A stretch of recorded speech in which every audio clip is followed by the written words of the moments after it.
Buenas tardes. Hoy crece la preocupación por la ley de inmigración más estricta y controversial del país. La norma que el Congreso de Texas ya aprobó y que permite a la policía del estado detener a inmigrantes sospechosos de haber entrado al país sin documentos. Los demócratas y el presidente de México advierten del peligro de esta nueva medida. Francisco Cuevas nos cuenta.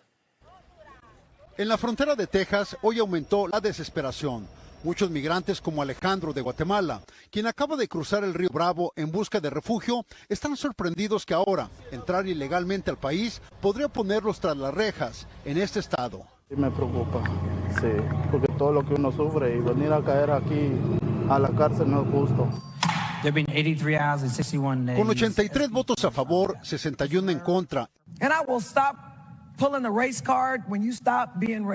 y serias acusaciones de la oposición, la Cámara de Representantes dio el visto bueno a la SB 4, que podría convertirse en una verdadera pesadilla para personas con estatus irregular en todo el estado. El peligro ahí es que cualquier oficial va a poder preguntarte de dónde eres, va a poder pedirte tus papeles, y esa es nuestra preocupación. Todavía no nos han podido decir los republicanos cómo van a poder enforzar esta ley. La controversial propuesta califica como delito menor el ingreso irregular al país y autoriza a la policía local y estatal detener a migrantes irregulares, aunque prohíbe arrestarlos en escuelas, casas de culto o instalaciones donde se den servicios a víctimas de violencia sexual. El gobernador Abbott, en su plataforma personal, dijo que espera firmarla en cuanto llegue a su escritorio. Esta ley es ilegal y peligroso para las comunidades, no solo de migrantes, no solo las comunidades fronterizas, sino para todos nosotros en el estado de Texas. La noticia de la SB 4 ha cruzado ya fronteras y muchos inmigrantes están tratando de cruzar antes de que entre en efecto, la cual solo necesita la firma del gobernador Greg Abbott y podría entrar en vigor el 1 de diciembre. Estas autoridades están capacitadas, pero para la investigación de los crímenes, no para interceptar, no para verificar el estatus migratorio de los migrantes. El comandante Ryan Urrutia en El Paso, Texas, está de acuerdo. Afirmó que la SB 4 crearía grandes problemas para departamentos de policía en todo el estado y podría llevar a una sobrepoblación en las cárceles. El gobierno de México, a través de la Secretaría de Relaciones Exteriores, externó su rechazo, asegurando que podría llevar a la separación de familias. David Spiller, patrocinador de la propuesta, dijo a Noticias Telemundo que es necesario para tomar control de la frontera. Luis Quilma, residente de Eagle Pass, apoya la medida. Ahí está la Guardia Nacional y como quiera están pasando entre el alambre de púas. Es una ley anti-inmigrante muy severa, porque no nomás ataca al inmigrante, ataca al hispano. Julio, el gobernador Greg Abbott dijo que firmará la SB 4 en ley y aquí en la frontera la preocupación aumenta, pero también en las grandes ciudades como Houston, Dallas y San Antonio, donde los indocumentados podrían ser arrestados por las policías locales. Existe también el recuerdo de leyes aprobadas similares en Arizona y más recientemente en el estado de la Florida. Julio. Bien, Francisco Cuevas, gracias por ese reporte ahí en la frontera. En México hay conmoción por la muerte de Osiel Baena, el magistrado no binario que apareció muerto junto a su pareja. Hemos seguido este caso. Hoy su familia revela que no cree en la versión del crimen pasional que sostienen las autoridades. Isa Osorio reporta sobre el funeral del funcionario y nos presenta el testimonio de su papá y su hermana.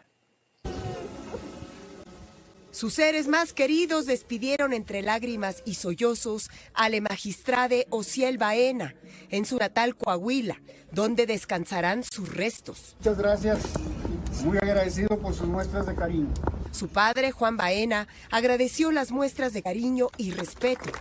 Antes de partir hacia Coahuila, el padre del magistrade aseguró que no creen en la versión de la fiscalía, que su pareja sentimental terminó con su vida y piden que haya más líneas de investigación.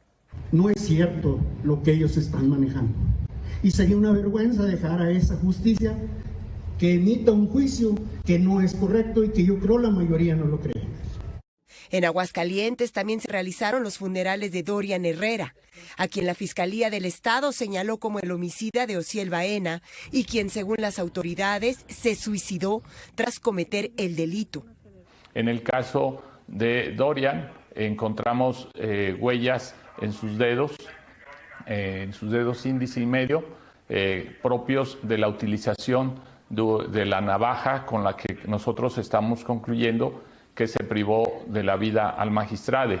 Según el fiscal, Dorian habría lastimado con una navaja al magistrado hasta matarle y que se encontraba bajo los efectos del consumo de metanfetamina.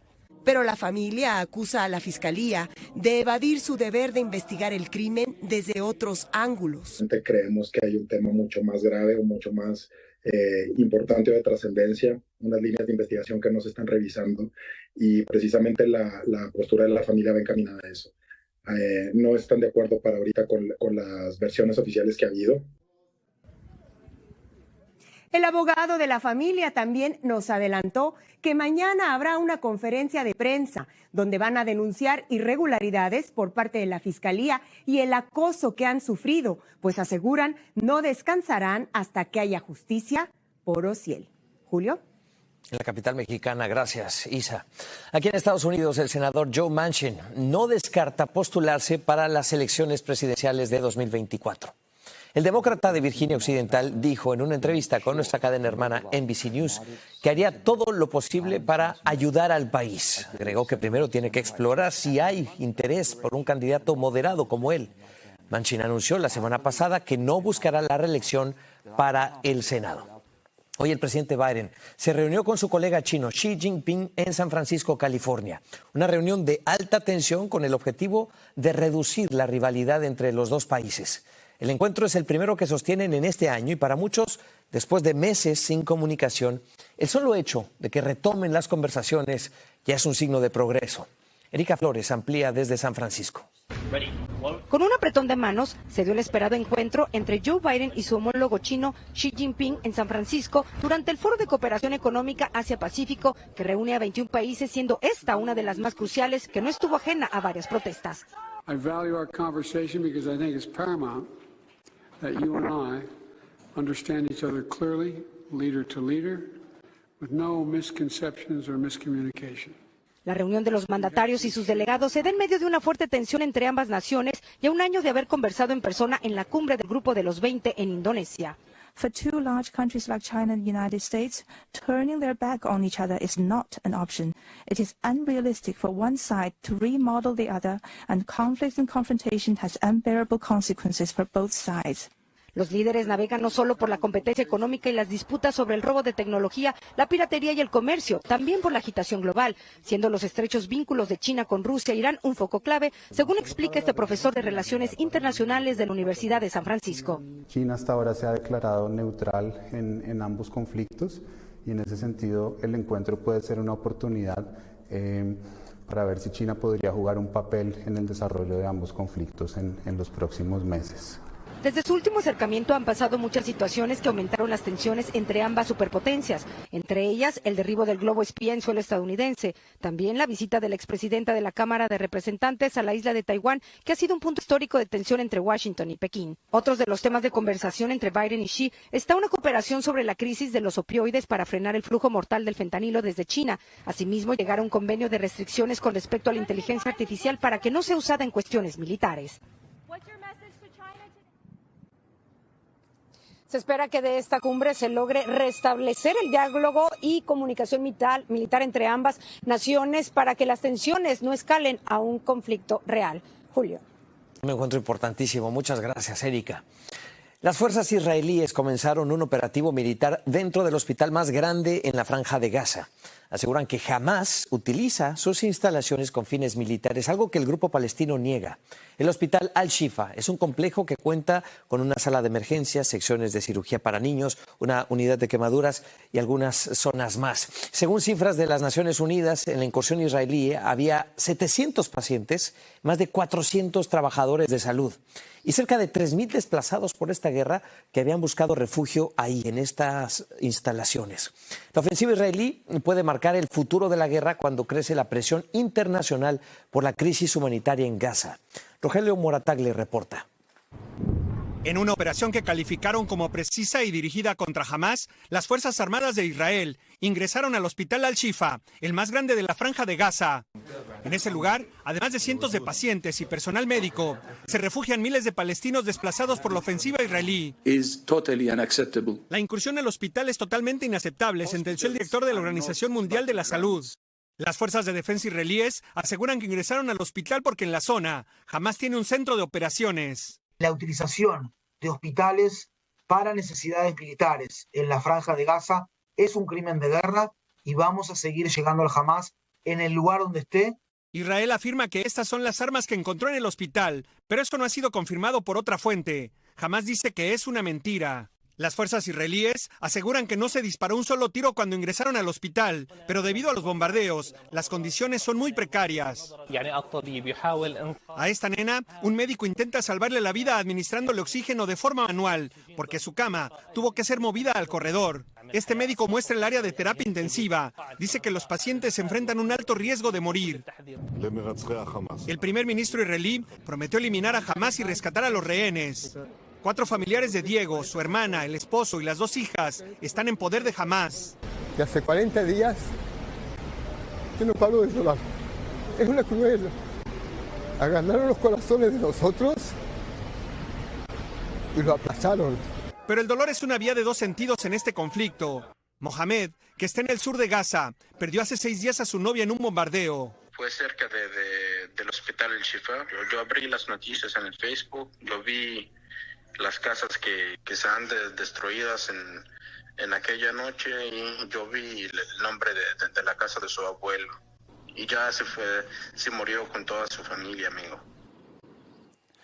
Esa es la situación que se vive en la Franja de Gaza y sobre la posibilidad de que haya una pausa más larga en el conflicto, el portavoz de las Fuerzas Armadas israelíes me dijo que la única posibilidad de que pudiera haber una pausa larga o una tregua es que Hamás entregue a los 239 rehenes, que ondee una bandera blanca y que renuncie a seguir tomando las armas, algo que se ve bastante complicado, Julio. Sí, por ahora, cada día que pasa se ve más complicada este escenario. Gracias, Rogelio. Gracias, Julio. Bien, una mujer de 83 años fue víctima de un asalto feroz en una notaría de México. Mire usted el video.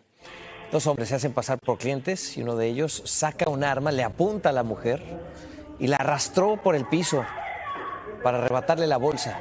Su hija trata de protegerla, pero bueno, le entregó su propia bolsa. Al final le robaron el equivalente a más de $6,500, además de teléfonos celulares, carteras, a otras personas que estaban también en esa oficina. Qué imágenes, ¿no? Un inmigrante aspira a convertirse en el primer senador latino por el estado de Washington. Y de lograrlo, este sería su primer cargo público. Su nombre es Raúl García, tiene 52 años y ha pasado la mitad de su vida trabajando como médico. Lourdes Hurtado conversó con él. Yo como médico sí puedo ayudar y he ayudado a muchas familias. Con una decisión en el servicio público podría ayudar a millones de una vez. Emigró de Cuba con su madre a los 11 años y creció en Miami, Florida, capital de la diáspora cubana. Pero el doctor Raúl García ha forjado su destino al otro lado del país, en el estado de Washington, donde ha lanzado 2 campañas para gobernador con el Partido Republicano. Y en esta última, se dio el paso a Dave Reiter para postularse como equipo y buscarse un puesto en el Senado Federal. ¿Qué significaría para usted convertirse en el primer senador latino de Washington? Sería un honor porque este país me ha dado mucho a mí. Y fuera el regalo más grande que yo le pudiera dar a los Estados Unidos, de representar nuestra cultura. En el estado de Washington, solo un 13% de la población es latina, aunque en el condado de Yakima, donde reside García, más de la mitad de sus habitantes son latinos. Vive ahí con su esposa Jessica y sus 5 hijos. De llegar al Senado, su herencia hispana no sería su único distintivo. Apenas un 3% de los miembros de ambas cámaras del Congreso son inmigrantes. Un hijo que he criado desde chiquitico yo sola, pues es un orgullo muy grande para mí que él llegue tan lejos. Aunque comparte los ideales tradicionales de su partido, sus 25 años de experiencia como doctor especializado en medicina de emergencias le hacen diferir en temas como el aborto de las posturas más conservadoras entre los republicanos. Científicamente, la vida empieza en la concepción. Por eso yo nunca he hecho un aborto como médico. Pero eliminar el aborto por completo es una cosa que en la medicina no podemos apoyar. ¿Usted apoya al expresidente Donald Trump? ¿Votaría por él? Probablemente es la pregunta más divisiva que hay en nuestro país hoy. Y hay muchos buenos candidatos, Yo tengo fe en la democracia, vamos a ver cómo camina esa democracia, a ver si es verdad que salimos con una persona nueva. Sin embargo, las encuestas apuntan a que se avecina otra batalla presidencial entre Trump y Biden. Así que le voy a repetir la pregunta. Pero García no quiere adelantarse a ese escenario. No he llegado ahí, así que no voy a hacer esa decisión ahora. Enfrenta una contienda cuesta arriba porque su estado es un bastión demócrata, pero la posibilidad de representar a su comunidad en los rangos más altos de la política estadounidense hacen que le broten lágrimas de emoción. Quisiera llegar a ese punto que le dijera: mamá, soy senador de los Estados Unidos. Lourdes Hurtado, Noticias Telemundo. Ya estamos imaginando ese día.